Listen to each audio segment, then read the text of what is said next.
Welcome to the Power of Love show, sponsored by the D.D. Jackson Foundation, where we shine a light on loss and grief and how it impacts our lives. We are here to provide hope, resources, and a community so no one feels alone in their grief. Enjoy the show. Welcome to the Power of Love show, sponsored by the D.D. Jackson Foundation, where we shine a light on loss and grief and how it impacts our lives. My name is T.J. Jackson, and with me is my eldest brother, Taj Jackson. What's up, T? What is going on, Taj?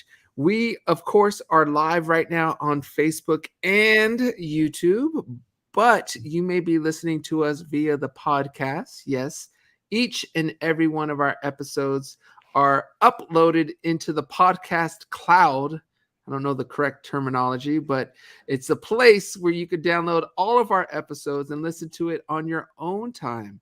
So I want to make sure everyone is aware of that. Go to any of your favorite podcast platforms and check us out there. Just type in D.D. Jackson Foundation or The Power of Love Show, and you will find us. But we, of course, are not licensed therapists. We are just ordinary people who've experienced loss in our lives. We've been impacted by it, and we have learned from it. So what we like to do here on the Power of Love Show is share our opinions in an attempt to help you get through whatever it is you are going through. Saying that if you need professional help, we urge you to seek it and to find it. So please don't just rely on us. Yes, that was our disclaimer. Very important to do. But yes, today's date is Wednesday, March 15th, and we have an amazing guest with a very powerful story coming on our show today. So, I should say, but before we get to our guest, I got to check in with my brother to make sure all is well in his world and see what he is up to. Taj Jackson, how was your week, or what is going on in your world? I'm extremely tired. You look tired. Last night, because it rained, and my daughter is just they're I think afraid of the rain or the sound of the rain and the wind and all that stuff. So it was almost a sleepless night. I think I got an hour or two in there. But I'm not laughing at you, Taj. I know you're laughing because you've gone through it. I know. I understand. That is it. I can't help it because it's like I've been through this so many times that for you to now go through it, it's kind of funny is the wrong word, but it's kind of sweet. Yeah. So I mean, and sleep is kind of important in certain ways, just in terms of your mindset. So it's been a challenge. Let's just say that. Well, Taj, I commend you for your professionalism for being here. Although you seem like you're just sapping all the energy away, I still commend you for being here. Thank you. Thank you for the backhanded compliment. As for me, nothing much has been going on. I've been dealing with this rain, as you just said. So the kids and their sports and their programs has been all over the place. Of course, having some rain issues all of a sudden at the house, but nothing major. Feel very blessed in the grand scheme of things. I feel very blessed, and I'm reading a great book, by the way, Taj, called The Price of Privilege. I've been sharing that book everywhere. It's written by Madeline Levine, and it talks about how the importance of raising your kids and having them value relationships more than things. So nice. there's a little book suggestion if anyone. I know no one asked about it, but I guess I'll take my time to express that I like that book and think it's a great book. It sounds like a cool book. Yeah. And another thing, T. Yes. As I was reading the comments, thank you. Comment section, daylight savings. That's also going to help because we kind of lost an hour. We did lose an hour. Yeah, and Taj, what states do not go with I know there is some, but I have Is no it just idea. Arizona? I don't know. Maybe the comment section will tell us. Okay, I think it's just Arizona. But anyways, Taj, I think that is pretty much it. I think if you are ready, I'm very eager to have our guest Someone on. says Hawaii. Carol says Hawaii. Hawaii? Oh, yeah. Okay. Maybe Hawaii. All right. Well, Arizona and Hawaii. Those are the two, I guess, as of now. But okay. So, Taj, I'm eager to have our guest on. Um, as I said, her story is very powerful, very unique. Um, and when I heard about it and learned about it, um, she actually refers to the phrase of turning pain into purpose, and I Mm, felt that was a strong title for this show, of um, course. because that is exactly what she is doing, and I commend her. As something from our own experience, Mhm. with doing this whole foundation in our mom's honor. It's the same similar thing as where. I think one of the things that at least have helped me, and I think you can attest to this, helped us get through the loss of a mother is being able to try to do something positive with it. So Yeah. that is what our guest is doing. Let me properly read the bio or the intro for her. On today's episode of the Power of Love show, we welcome special guest Fabi Powell. Fabi Powell lost her Army Ranger husband Josh to synovial sarcoma cancer at 29 years old. She started the Josh Powell Foundation in his honor to help encourage newly diagnosed patients and fulfill the wishes of those running out of time. At 33, she started her IVF journey to have her late husband's baby. 2 years later, still no baby. But by the grace of God and an incredible team of doctors, she's still fighting for their dream. She shares her story to give others hope, reminding them that joy does coexist alongside unimaginable pain and that it can and will exist for them too. She believes there is still beauty to be found in life after earth shattering loss, that there is extraordinary love on the other side of debilitating fear, and that impossible dreams can become reality with enough faith and resilience. Fabi believes life is hard, but it's too short to let the hard outweigh the beauty. And when we learn that, we must pass it on. Here today to share a bit about her personal story without much further ado. I always throw that much in, Fabi, or anyone else who's new to this. Don't know why. But ladies and gentlemen, please welcome the one and only Fabi Powell to the Power of Love Show. How are you, Fabi? I'm good. Thank you so much, you guys, for having me. That was a fantastic intro. Well, thank you. I usually butcher a couple of words or mispronounce anything. Did I not do that in this case? Did I say everything No, you incorrect? nailed it. Nailed Okay. it. Now, I will say this. First and foremost, I have never heard of the type of cancer that Josh had. Can you say it one more time? Because it's not I don't want to say popular, but it's not a common Sure. type, is it? It's interesting because, until Josh was diagnosed with synovial sarcoma, I had not heard of it myself, but there are over 100 different subtypes of sarcoma cancer. So sarcoma cancer as a whole is fairly common. And of course, once you're impacted by it, you tend to hear it all the time. So you may have heard of like Ewing sarcoma or osteosarcoma, which are more common forms of sarcoma cancer. But synovial sarcoma, the cancer that Josh was diagnosed with, is a soft tissue sarcoma that was located in his lower abdomen. Okay. Okay. I thank you for that explanation because, like I said, I had not heard of it prior to your story and Josh. So Sure. now I'm going to go back a bit. And we understand the road was not always easy for you and Josh. But before we talk about that, I would love to know how your love story unfolded, and just tell us how you met and just a little bit of the background. Sure. So Josh and I actually met at a bar downtown Nashville, the place where you always expect to meet your husband.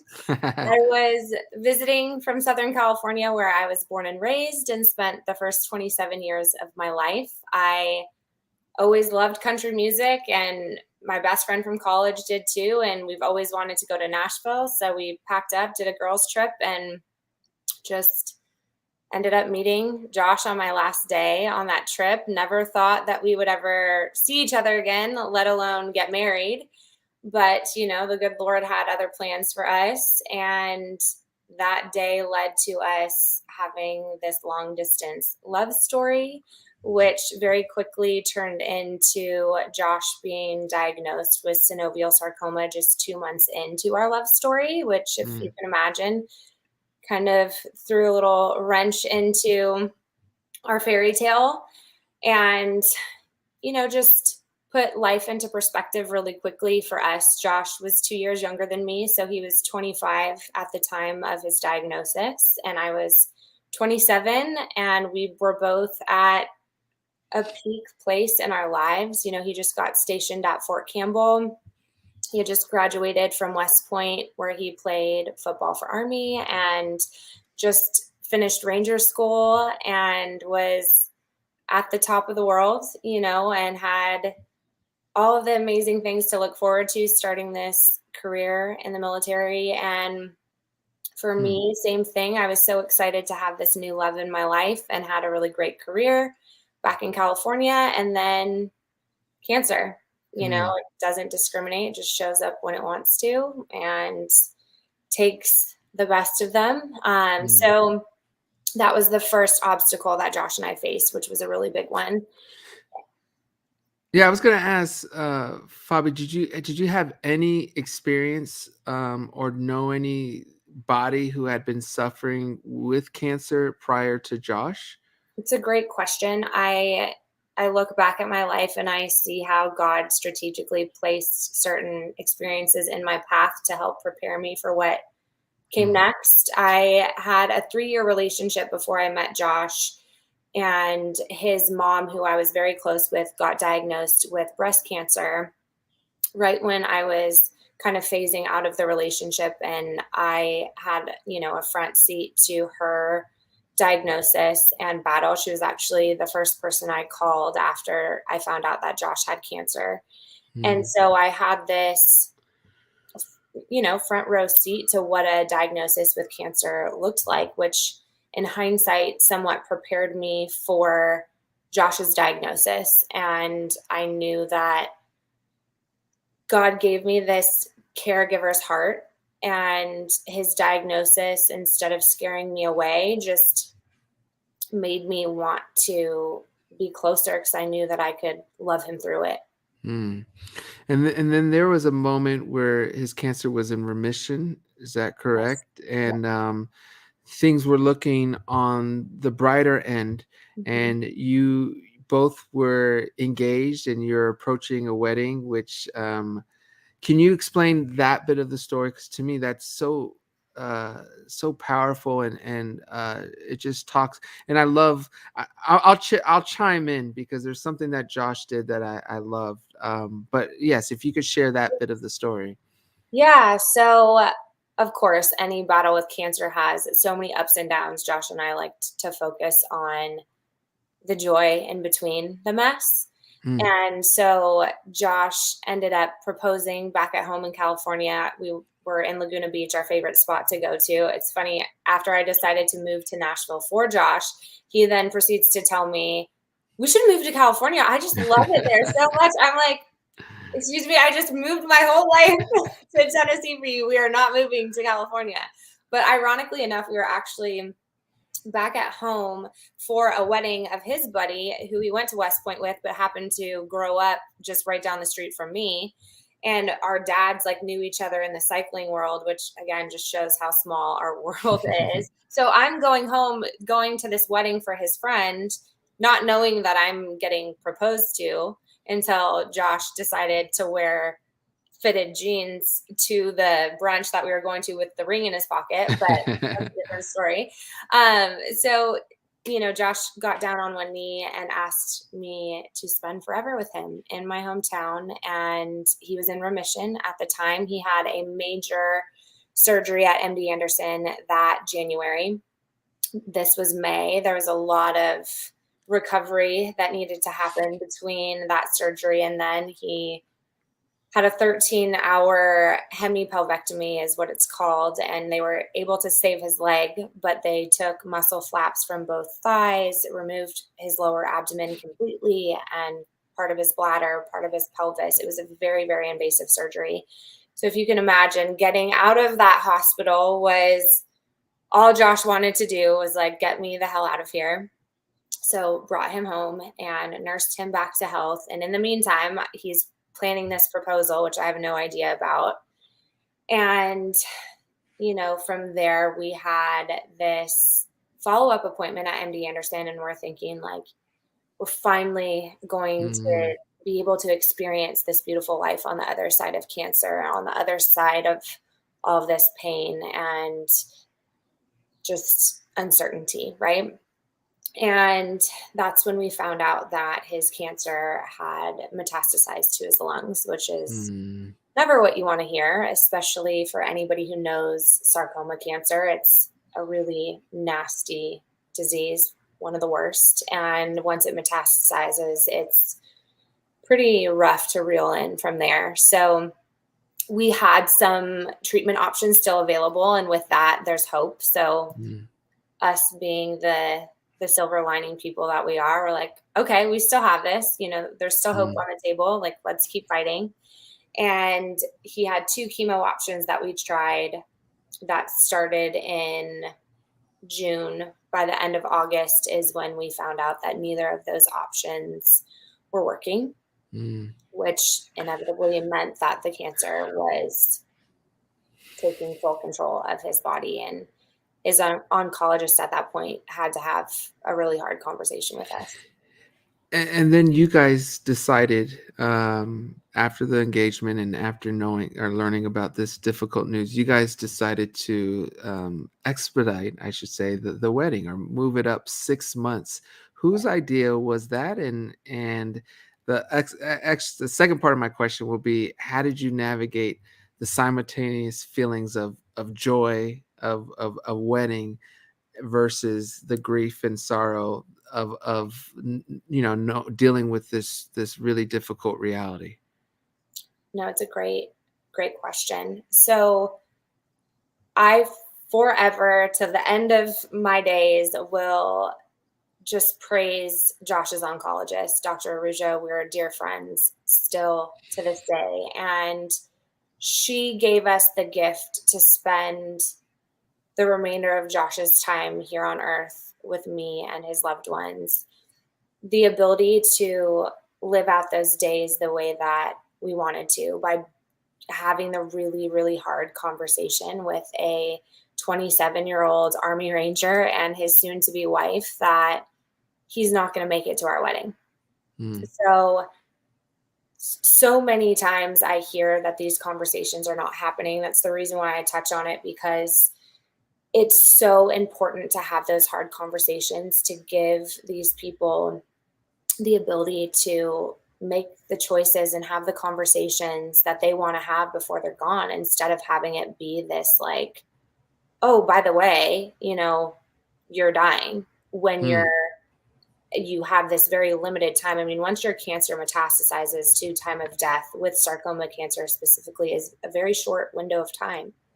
And I've seen through my nonprofit that I've started in honor of Josh, people who have not been informed of the seriousness of their illness, and to have it be a shock to their loved ones that they are dying actively. And these important conversations and plans can't be fulfilled or had. So to answer that first question, it was actually her idea to plant that seed and tell us, like, hey, hate to be the bearer of bad news, but I would also hate for you guys to not experience this beautiful wedding that you both want so badly. So Josh won't be here in May, more than likely. You guys need to move your wedding date up. And it was as simple as that. And for me, that was the first time that I ever fell apart in one of our appointments, because of the finality of this cancer diagnosis, and knowing that death was inevitable. Like, this was coming, and it was coming fairly quickly. So we left that appointment, and my thought was like, okay, what do we do about the wedding? Because that was topic of conversation. And Josh had different thoughts that I'm so grateful he shared with me that day. And his thoughts were, what about our babies? Which was a take your breath away moment for me, because up until that point, Josh and I never discussed him dying or him not being here one day.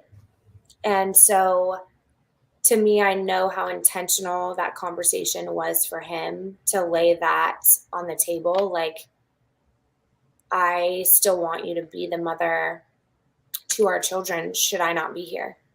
Mm. And it was really the one and only time that we talked about him potentially not being here. And that was his choice of topic. And then, of course, after that was, you would be the most incredible mom.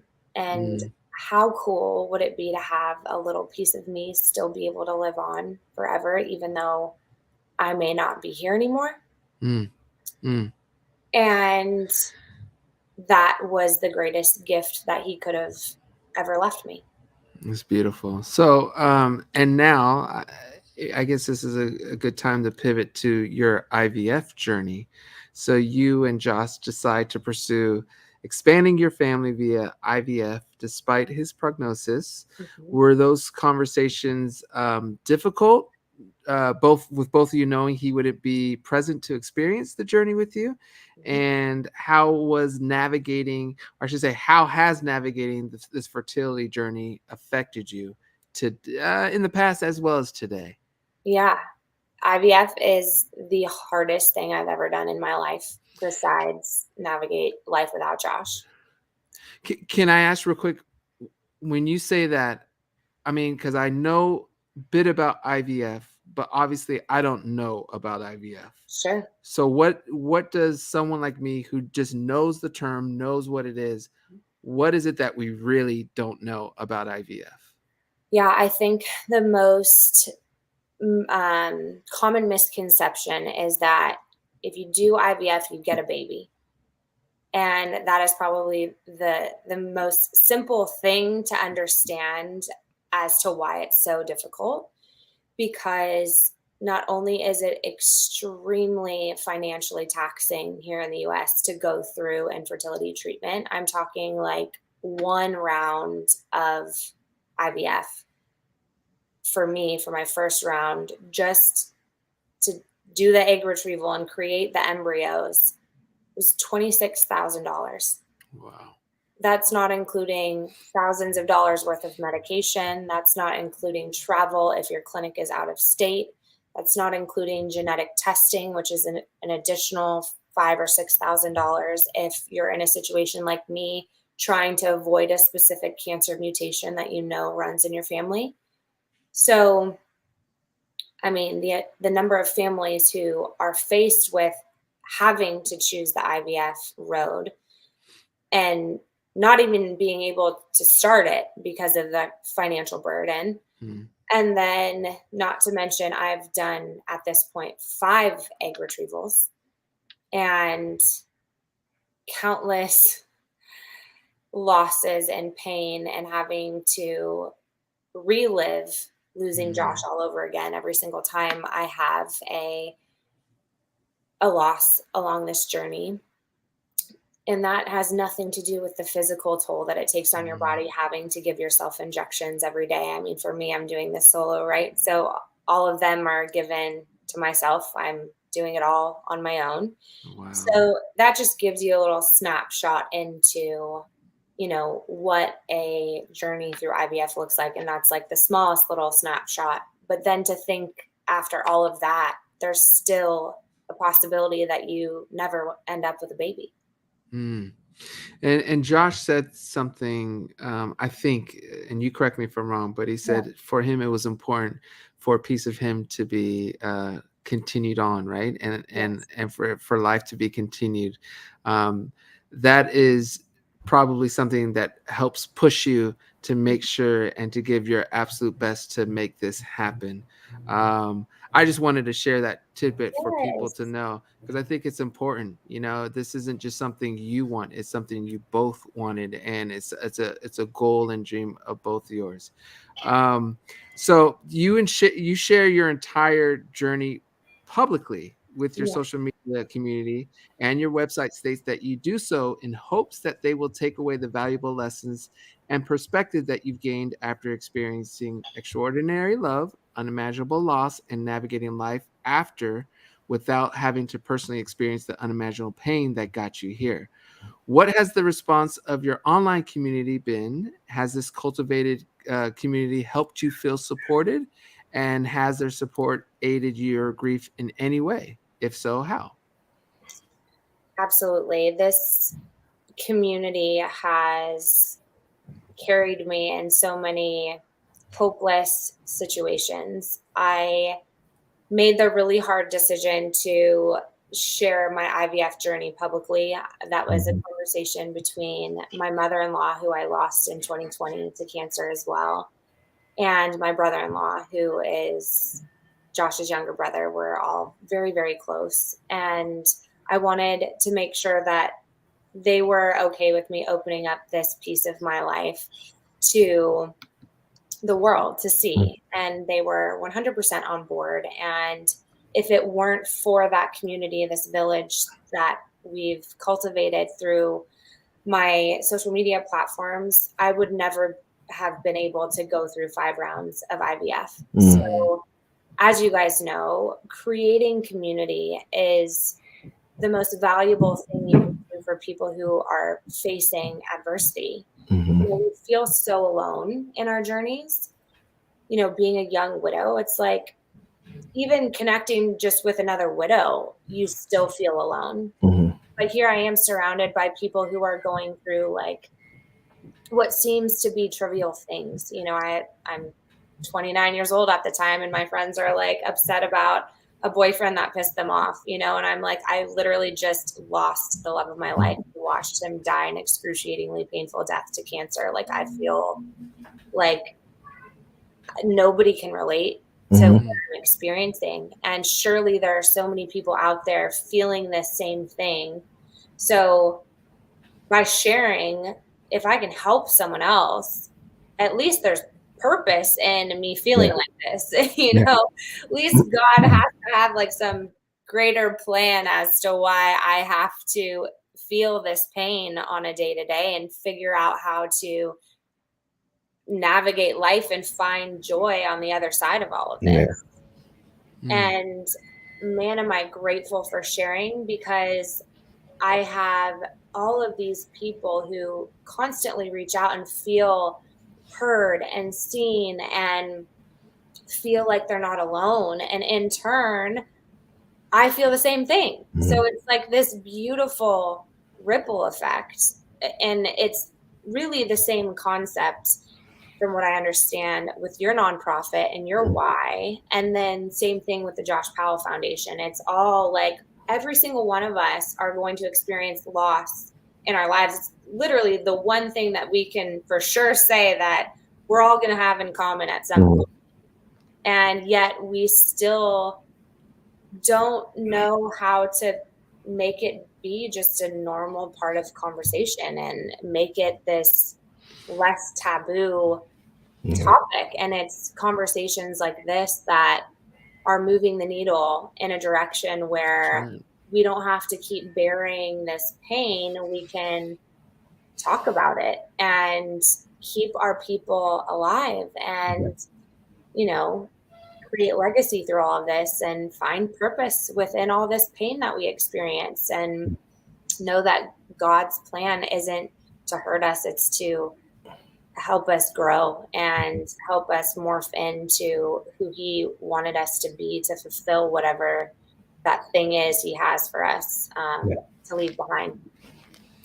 I think Taj has a question. But real quick, I want to read this. There's been so many comments of support for you, Fabi, and I want to read this one out. Denise says, "Sweet Fabi, I think a lot of us have cried with you, but we have also laughed. The dogs, the armadillo, Fabi, you have been on and still are on a massive journey, but through it all, you shine like a star." That was from Denise, and I love the fact that you did this. And Denise also says Fabi shares videos of Josh on her page. His sense of humor shines through.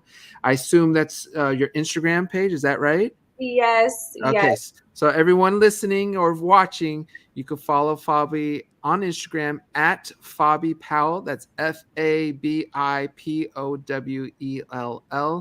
and follow her along this journey. And I never met Josh, but seeing and knowing what I do, he seems like an amazing person. And I love the fact that some are getting that sense of humor he had through you. So I think that's amazing. And I just wanted to touch on all that. But go ahead, Taj. I didn't mean to cut you off, man.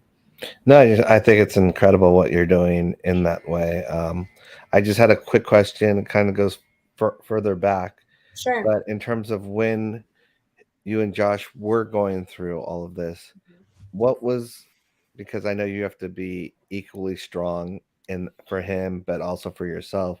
Did you have some kind of support system or anything like that? I know you said, because sometimes your friends can't identify with Sure. what you're going with through Yeah. in that way. So Yeah. yeah, what did you lean on, or was it kind of like your own journey that you had to do on your own in that way? I was really lucky. Josh's mom and I were only 20 years apart. And it's funny because all his friends made fun of him, like, dude, your girlfriend looks just like your mom. And she and I were just two peas in a pod. So losing her was a whole nother journey. But she was my rock, without a doubt. She was just the most incredible mother. And she was the one person on the planet that could remotely understand what I was experiencing, and for her on a whole nother level with it being her oldest child. So she was my person through it all. I mean, we went through it all together. We all lived in Nashville together. Got it. We spent so many of our days, especially the hardest ones, leaning on each other. Okay. And so she was my rock through that. And then post Josh, earning his wings, we went through the normal like family crisis where everyone goes a little crazy after somebody dies. And I leaned on our hospice center that Josh passed away at was really incredible. And they had a grief counseling package that you could have like 35 free sessions, even if your loved one didn't pass at their center. Just if you lost somebody in Nashville, you could go there and receive free grief counseling. That saved me immediately after, because to your point, and none of my people could relate. They were always there. They would show up with food and love and support. And what do you need from me? I think what's so hard is you don't know what the heck you need. You have no idea what to even tell someone. So people are like, what do I do? My best friend just lost her husband, or my friend just lost their dad. I'm like, listen, you're never going to know what to say, but just show up, just tell them, I have no idea how to show up for you, but I'm here. Like, I'll sit with you in silence. Like, I don't know what to do. Just that alone is like, okay, I have people, even though I feel like I have nobody and I just lost my whole world. I have someone here, and I woke up today and I'm breathing and I have food, and it's such a one day at a time thing. But grief counseling was a very important piece of me feeling validated in my loss and kind of learning how to slowly navigate the next steps. Was there someone who encouraged you to do that? Because that's another thing. I mean, those kind of resources are there, but a lot of times, but people don't want to use them, or don't think they use them, or don't know how impactful that resource could be. So was there someone who pushed you, or nudged you, I should say, to take advantage of that kind of a resource? It's a really good question. I'm actually the weirdo who's like the type A, which isn't always a good thing. That was like, how can I grieve the best way possible? Like, what can I sign up for that's going to like take this pain away? And the best thing that my grief counselor told me on day one was, nothing that you do is going to take away this pain. It will follow you through the rest of your life. It will change and evolve, and you will still experience joy and all these things. But if your goal is to find a solution to not feel what you're feeling right now, you're not going to find it. So for me, I was lucky that I had the motivation to go myself. and I was kind of desperate. My family didn't live in Tennessee, and family was a little chaotic, after the loss of Josh. So it was like my lifeline. It was like the one thing that I knew I could go to once a week, that I could be proactive about not losing myself in this loss. And truth be told, it's been 6 years since Josh passed away. And the last 4 months is probably the most impactful work that I've done. And it has nothing to do with therapy. I have a life coach that has allowed me the opportunity to find love and appreciation for all of the pain that I've experienced. And that has set me free. It's very powerful. Thank you for sharing that. Yes. That's very powerful, because we all have a different thing, Yeah. I think we do. And I'm happy you're that type A, that found that resource, because I definitely feel it makes a difference. And, sometimes I feel there's a lot of people out there that they don't know what to do. And so they'd rather just not do anything, and just rather just, grieve alone. And to me, that's very dangerous and difficult. So hearing someone like you articulate what helped you, because I can assume you still struggle tremendously, but you're still there, you're functioning, and you're living the best life you can, and doing the absolute best you can. And to me, that's commendable. So, And inspiring others too. Yeah. very much. So, okay. So after losing Josh, you launch the Josh Powell Foundation in his honor. What is the mission of the Josh Powell Foundation, and how can our community support or donate? Yes. So our mission is inspiring the world one battle at a time, which is very broad intentionally. So Josh's goal, he wrote in his journal all the time, and he had it written in his journal that he hoped that people would say, because of Josh Powell, I didn't give up. And that was so powerful to read after losing him. And I knew that I needed to create this legacy because of what got him through his battle with cancer. I'm like, how do I bundle this up and gift it to other people? And kind of like going back to the therapy and being proactive about that. Everybody has their own way of survival, right? Like sometimes we just fall into this victim mentality and let life happen to us. And sometimes we're like trying to grab a hold of anything that can prevent us from feeling, so we avoid it, which was creating JPF for me, which I'm coming to find out full circle.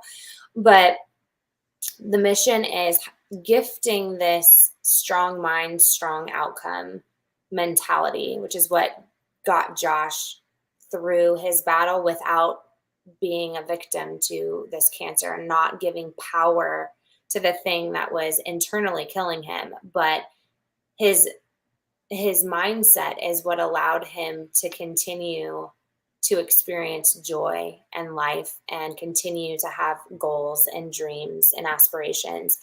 So he chose not to give power to the cancer. So we have care packages that we gift newly diagnosed sarcoma cancer patients that go through MD Anderson. And full circle moment, my best friend, who is also a widow to sarcoma cancer, we met through my nonprofit. Her late husband received one of our care packages in his chemo class at MD Anderson. And again, creating this community, you never know who's going to touch your life, or who is going to go through life with you because of this thing that you create. But more importantly, the work that we do on top of these care packages is we fulfill wishes and bucket list items for terminal patients. And that was a really important piece, because Josh and I were big on living and we had a bucket list to visit all the Major League Baseball stadiums. We completed 9 when we were together.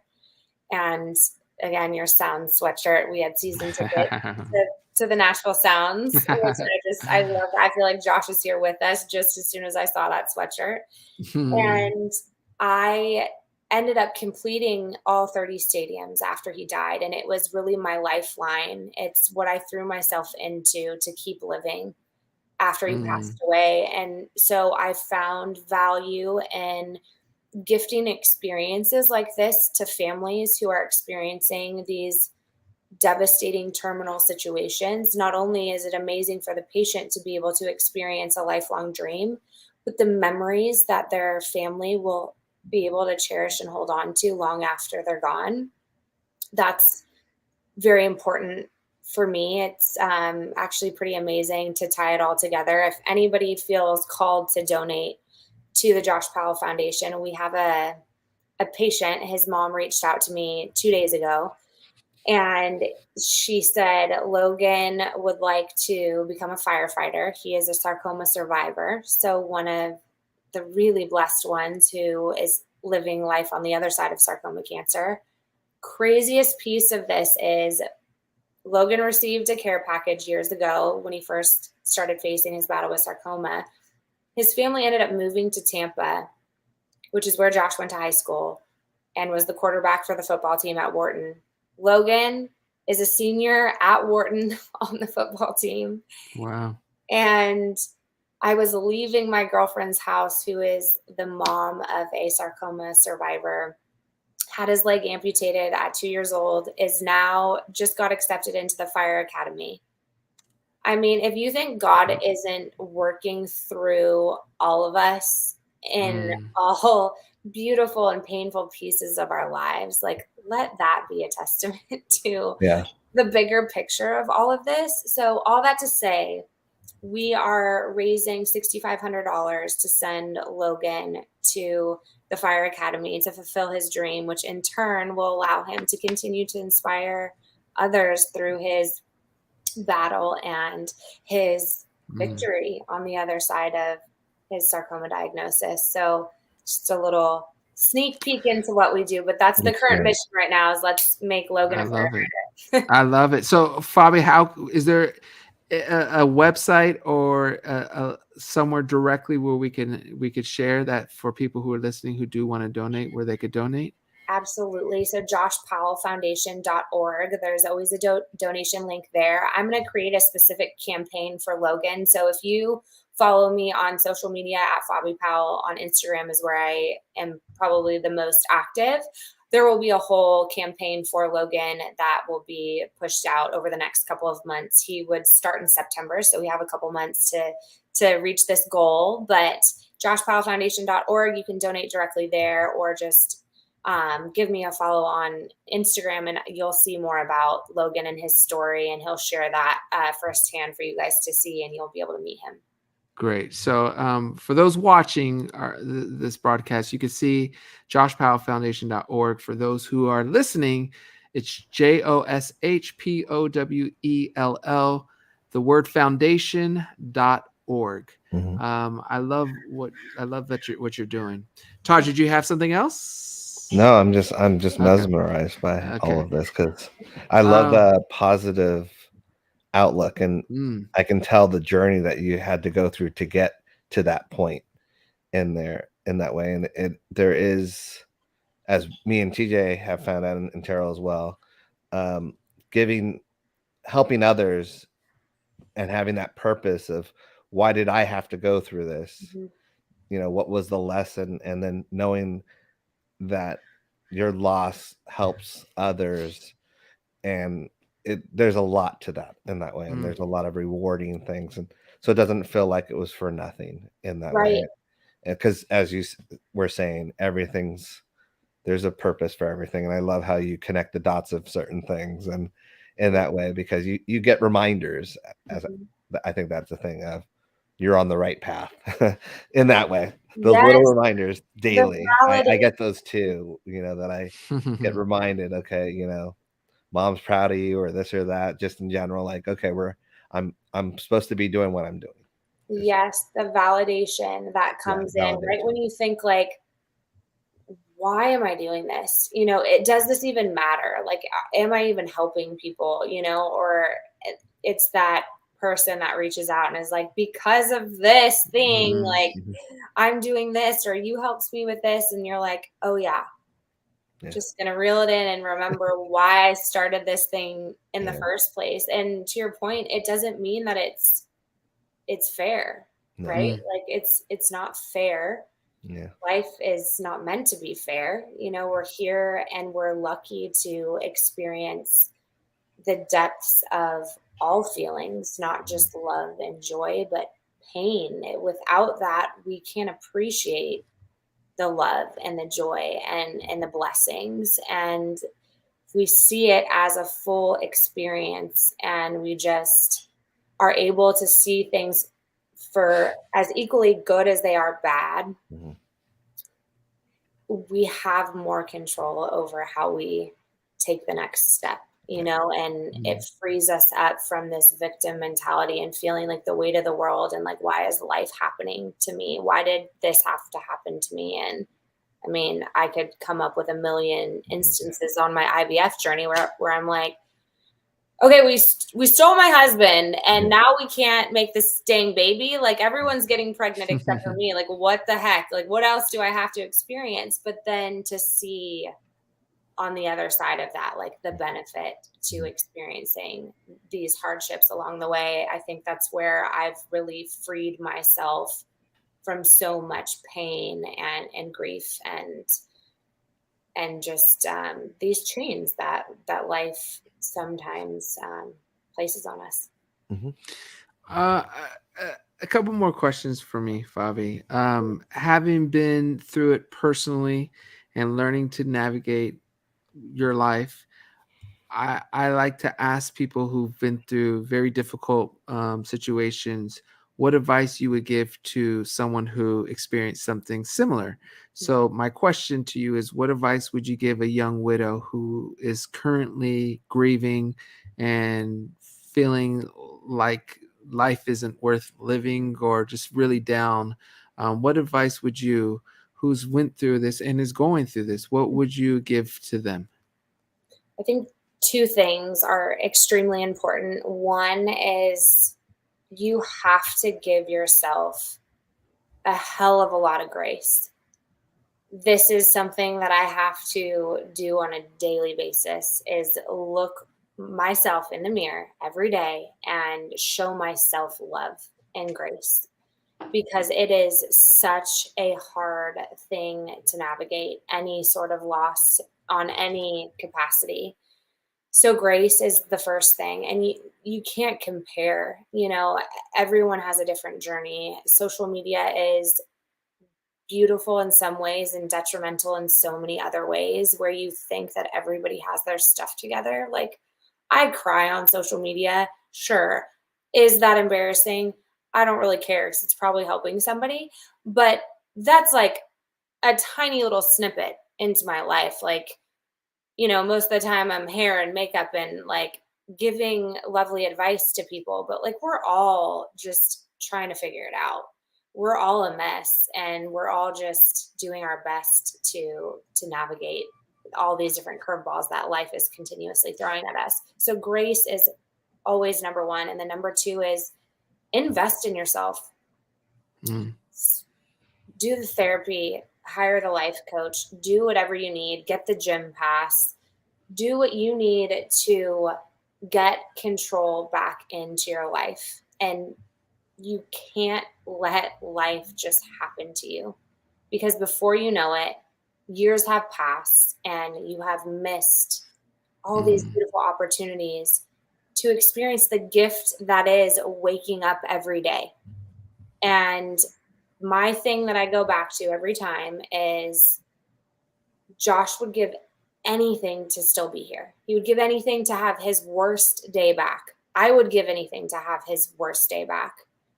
I am not doing myself, Josh, or anybody any favors by staying stuck and feeling sorry for myself. And the way that I choose to get up and put one foot in front of the other is not only in honor of him, but everyone else who didn't have a choice to leave early, And for me, it's just not a choice. It's not that I don't have days where I don't want to get out of bed. And there's not days where I'm like, how the hell can I go on? But but you just have to, you have to find your why. And that's going to look different than my why.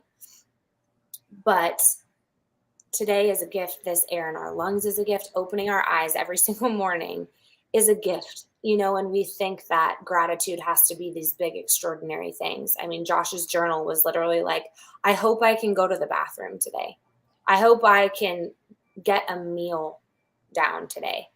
And that's perspective. And when I say, like, I hope that people can gain the perspective that I've been able to gain at such a young age through all of these painful life experiences, it's that. Like, I don't want you to wait till your husband has a terminal illness, or you lose your mom, or you lose the ability to do something you love in your life, to wake up and realize, like, time's ticking, like, you got to live your dreams now. Like, we don't wait to have a bucket list when we're retired and, 70. Like, that's the stuff we're supposed to be doing right now. See, the dog even agrees. Yeah, I just commend you, and I'm hoping one day you will write a book. I'm hoping. I mean, I don't know anything about it, but I hope you would consider it, because your story is a very profound one, and it's not just your story; it's your outlook and how you went through it and how you got to where you're at. And again, I don't want to diminish some difficult moments I'm sure you go through today, and still in the present time, but I really appreciate what you're saying, and think it needs to be trumpeted, and as Lana says, present moment, is that 100,000? Yeah, that's 100,000%. I was like, oh, how much is that? And then Carol says, you're very brave, Fabi. You will give people courage.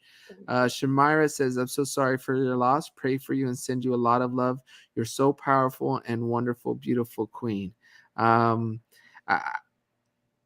I just think there's so many comments too I can highlight. Here's another one from Sarah, who says, I love how open you talk about your faith and don't shy away from it, Fabi. So there's so many wonderful comments, and you're touching so many people even today from our community. So again, just thank you for being here. There's two things. Before we let you go, there's one thing we like to do where we give our guests a minute up to 2 minutes. Shoot, you could take 3 minutes. It doesn't matter, Fabi. You take however much time you have. A generosity. I know, right? I don't think I've ever said that before. No, you never said the 3 minutes. You're giving the extra minutes to the wrong person. And we're in the hundreds of shows. I think we're almost at 300. But I want you to take your time and to share whatever it is you want to share. It could be on topic. It could be off topic. It could be something about, a book you read, a poem, your favorite Netflix show, your favorite song, your favorite memory, anything you want to talk about. I want to make sure you get an opportunity to discuss it on our show.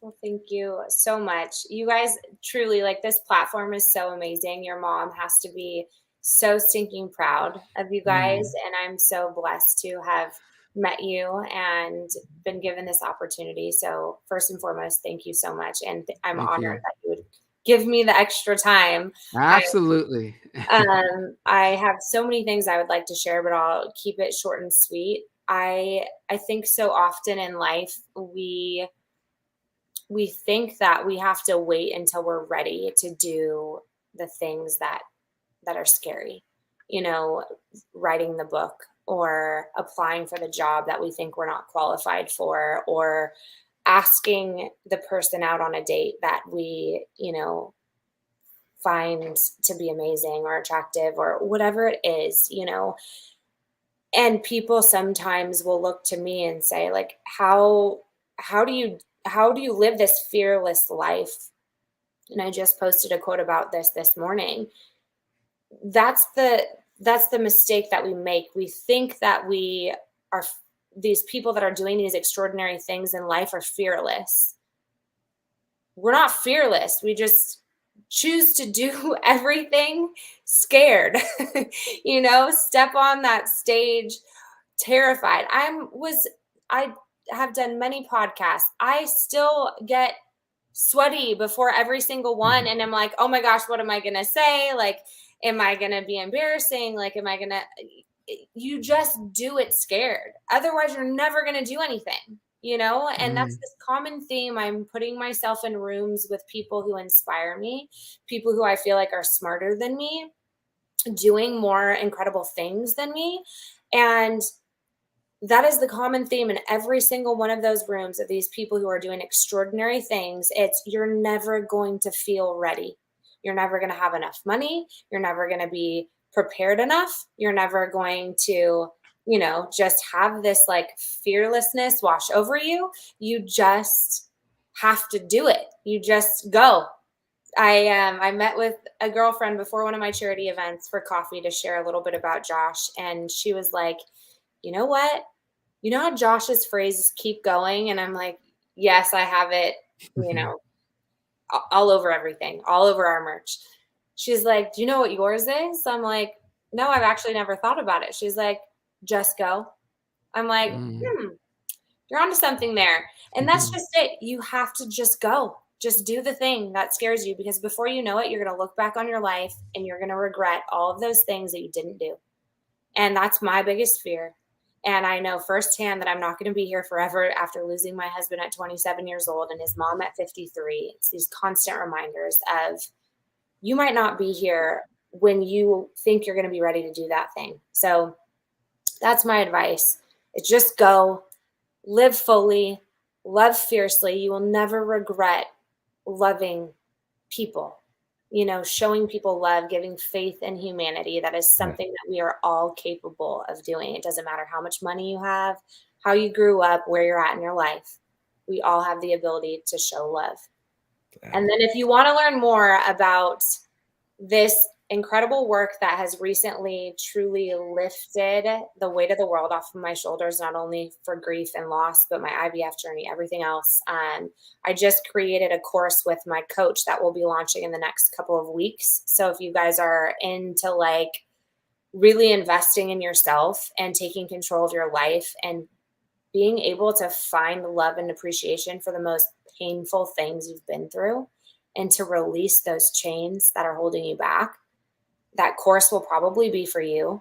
And then we have a live event tied to that here in Nashville in May. So that's all I'll say about that. We'll be posting a lot more about that on my page coming up as we launch this, but that's it. Well, that's well said. And what's the best way for people to be aware of the course when it's available, but also is there a way for people to get in contact with you? Yes. I have some banners that I'll show on live, but I want you to just say it as well for those who are listening. So Instagram, I'm the weirdo who's up till 2:00 in the morning. I respond to every single DM that's sent to me, and it's me. I do it all. So that is the best place to be in contact with me. That's where I share everything. There's also a link. I have a Beacons page on my Instagram that has like just previous things that I've done if you guys want to take a deeper dive into my story and my life. But I will also have like ticket links, course links, and all of that will be housed in that link tree on my Instagram page. So thank you. Your comments are literally like I haven't had a chance to read all of them, but you guys are incredible and just such a source of validation and love. And thank you. So yeah, that's the best place to find me. Well, okay. So, thank you for that too, Fabi. And there's so many comments that I could highlight. And maybe if you rewatch this, you'll see, and you could just watch all the comments. But your story and like I said earlier, it's just not only just your story, but your outlook and how you're handling your situation is incredibly inspiring.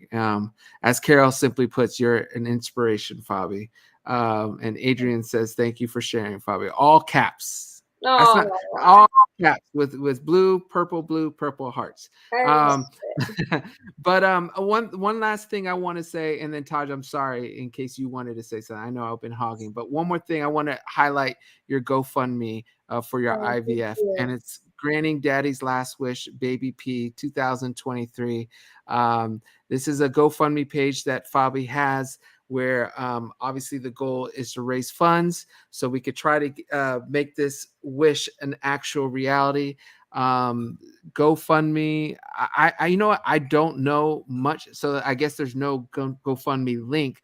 But if you go to GoFundMe and I guess you type in the title of "Granting Daddy's Last Wish, Baby P 2023," is that right? Yeah, Then it will pull this up. yeah, it's on my link tree as well. So if you guys go through Instagram, you'll be able to find it that way. But yeah, I mean, again, IVF is just such a financially ridiculous journey. So I appreciate everyone who's contributed and made this journey possible. Love it. Well, just know you have a community in us, and my brother and I, and our entire foundation who are supporting you and right behind you.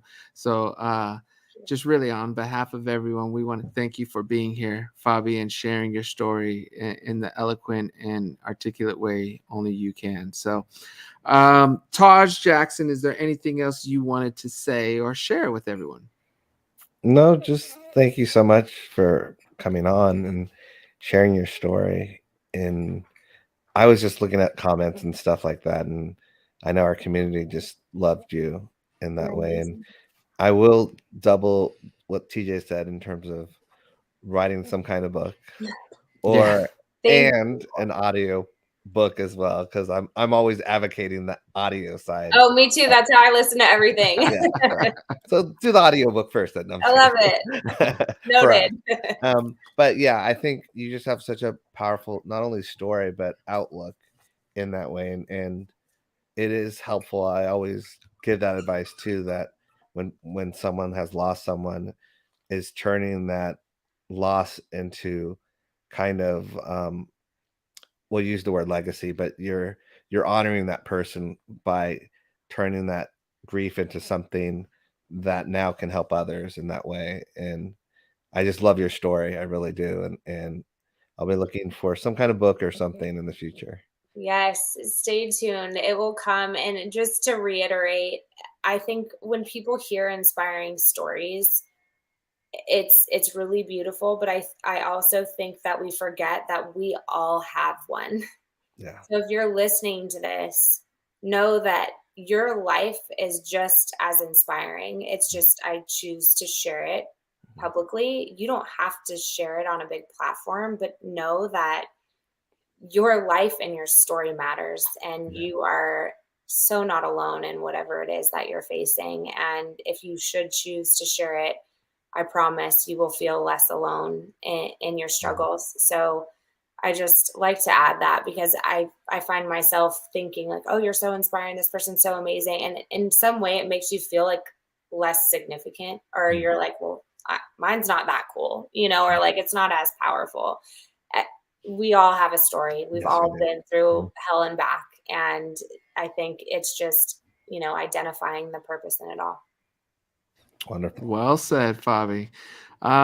Ladies and gentlemen, Fabi Powell, thank you so much, Fabi, for joining us. Like I said, on behalf of my brother and our entire foundation and our community, you made a difference today, and we appreciate you for that. Ladies and gentlemen, please make sure to go follow Fabi to learn about her course, to know about how you can contribute to the Josh Powell Foundation, as well as how you can contribute to her IVF journey. We will be back next Wednesday at 1 p.m.